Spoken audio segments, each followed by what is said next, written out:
Director ராமோடைய 7 கடல் 7 மலை தாண்டி அப்படின்ற படத்தோடைய டீசர் கிளிம்ஸ் வந்து ரிலீஸ் ஆகிருக்கு. டீசர் பார்க்குறதுக்கு உண்மையிலேயே ரொம்ப சூப்பராக இருக்குன்னு சொல்லலாம். ஏதோ ஒரு வித்தியாசமான ஏதோ ஒரு ஜாப்பனீஸ் படம் பார்த்த ஃபீல் தான் வந்து கொடுக்குது அந்த டீசரே வந்து பார்த்திங்கன்னா.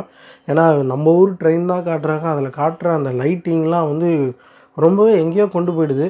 அதுக்கேற்ற மாதிரி அந்த டீசருமே வந்து ஏதோ போன ஜென்மத்துலேருந்து தேடிட்டு இருக்கிற மாதிரி அந்த மாதிரி காட்டுறாங்க. இந்த படத்தில் ஹீரோயினாக நடிச்சிருக்கிறது யாருன்னு பார்த்தீங்கன்னா அஞ்சலி ஆல்ரெடி தெரியும். கட்டுறது தமிழ் ராம் டைரக்ஷனில் அவங்க முதல்ல அவங்க நடித்தாங்க. அதுக்கப்புறம் அவங்க வந்து தெலுங்கு சினிமாலேயும் ஒரு டாப் ஹீரோயின் ஆகிட்டாங்க.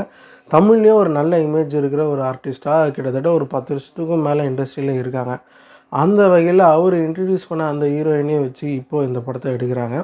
இவர் எடுத்த எல்லா படமே வந்து சூப்பர் ஹிட்டுன்னு சொல்லலாம். அதாவது ஒரு அவார்ட் படம் மாதிரி கிரிட்டிக்கலி அக்ளைம்டாகவும் இருக்கும். அதே சமயம் கமர்ஷியலாகவும் வெற்றி அடைகிற படங்கள் தான் அவர் வந்து தொடர்ச்சியாக எடுத்துகிட்டு வர்றாரு. அது வந்து கட்டுறது தமிழ் ஆகட்டும், தங்க மீன்கள் ஆகட்டும், அதுக்கப்புறம் தரமணி ஆகட்டும், பேரன்பு ஆகட்டும். பேரன்பு படம் வந்து பார்த்திங்கன்னா 2019 போல் அது வந்து ரிலீஸ் ஆச்சு. மம்முட்டியை வச்சு அது வந்து ஒரு பைலிங்கலாக மலையாளத்துலேயும் தமிழ்லேயும் எடுத்திருப்பாங்க. அது வந்து one of the highest rated ஐஎம்டிபியில் ஹையஸ்ட் ரேட்டட் படமாக அது வந்து இருக்குது. ஸோ அந்த வகையில் அவர் வந்து அந்த படத்துக்கு அப்புறம் நல்ல சினிமாவை ஆதரிக்கிற அந்த மலையாள ஆக்டர்ஸை அவர் ரொம்பவே நேசிக்க ஆரம்பிச்சிட்டார் போல். அதுக்கப்புறம் வந்து நிவின் பாலி வச்சு இப்போ இந்த படத்தை வந்து எடுத்துகிட்டு இருக்காங்க. ரொம்ப காலமாகவே இந்த படத்தை வந்து எடுத்துக்கிட்டு இருக்காங்க. பட் அதை பற்றி நான் பெருசாக எந்த விஷயமும் வெளில வராத மாதிரி இருந்துச்சு. இப்போ வந்து ரிலீஸ் ஆகிருக்கு. உண்மையிலேயே அது வந்து என்ன சொல்கிறது, என்னமோ பண்ணுது அந்த ட்ரெய்லர். நிவின் பாலி அவர்கள் வந்து பிரேமம் படம்லாம் வந்து ஒரு பார்டர் தாண்டி ஒரு தமிழ்நாடு அளவில் ஒரு நல்ல ரீச் கொடுத்த ஒரு படம்னு சொல்லலாம்.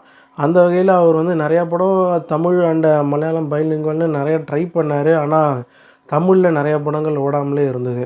பட் இந்த படம் கண்டிப்பாக அது ஒரு என்ன சொல்கிறது, 2 ஸ்டேட்லேயுமே நல்ல ரீச் ஆகக்கூடிய ஒரு படமாக தான் இருக்குது நம்ம ட்ரெய்லர் பார்க்கும்போது. இது வந்து ஏதோ ஒரு 7 ஜென்மத்துக்கு முன்னாடி இருந்த ஒரு லவ் ஸ்டோரி அப்படியே அப்படியே பல ஃபேஸாக வந்து மாறி மாறி இந்த ஜென்மத்தில் எப்படி சேர்றாங்க அப்படின்ற மாதிரி கதை போகும் போல் கண்டிப்பாக இது வந்து ஒரு அவார்டு வாங்கக்கூடிய ஒரு படமாக தான் இருக்கும். டைரக்டர் ராம் அவர்கள் வந்து பார்த்திங்கன்னா அவர் வந்து எப்போயோ இண்டஸ்ட்ரியில் வந்தார். நல்ல தரமான படங்கள் தான் வந்து கொடுத்துட்ருக்காரு.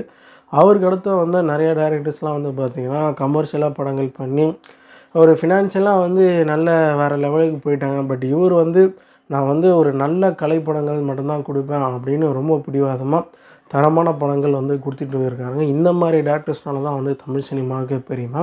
கண்டிப்பாக வந்து பார்த்திங்கன்னா பேரன்பு படம் மாதிரியே இந்த படமும் வந்து வணிக ரீதியாக வந்து வெற்றி பெறும். ஏன்னா இந்த படத்தோடைய ஒரு டீசர் கிளிம்ஸ் வந்து பார்த்திங்கன்னா அது வந்து ஒரு க்யூரியாசிட்டியை உருவாக்கியிருக்கு. அதுவே வந்து தேட்டருக்கு ஒரு ஓப்பனிங்காக கொண்டு வரோம்.